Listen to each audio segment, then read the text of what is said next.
اعوذ باللہ من الشیطان الرجیم بسم اللہ الرحمن الرحیم رب اشرح لی صدری ویسر لی امری واحلل عقدۃ من لسانی یفقہوا قولی۔ مسلمانوں کی مالی مدد کرنے کے بارے میں اللہ کے نبی صلی اللہ علیہ وسلم کی حدیثیں۔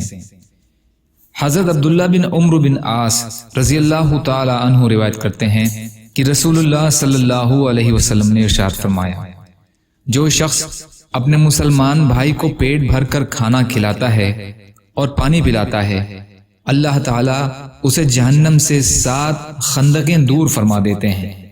2 خندقوں کا درمیانی فاصلہ 500 سال کی مسافت ہے۔ مستدرک حاکم کی حدیث۔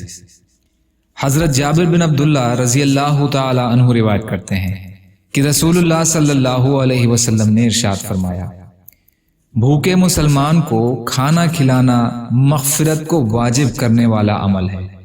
بھوکے مسلمان کو کھانا کھلانا مغفرت کو واجب کرنے والے عمل میں سے ہے۔ بہقی۔ یا اللہ ہم سب کو کہنے سننے سے زیادہ عمل کی توفیق عطا فرما۔ یا اللہ جو مظلوم ہیں، پریشان حال ہیں، بیمار ہیں، قرض میں ہیں، بے روزگار ہیں، محتاج ہیں، یا اللہ آپ ان کی مدد فرمائیے۔ ہم سب کو اپنی استطاعت کے بقدر اپنا حق ادا کرنے والا بنائیے۔ یا اللہ جو دنیا سے ایمان کی حالت میں چلے گئے ان کی مغفرت فرمائیے۔ ہم سب کو دنیا اور آخرت کی تمام خیر عطا فرمائیے۔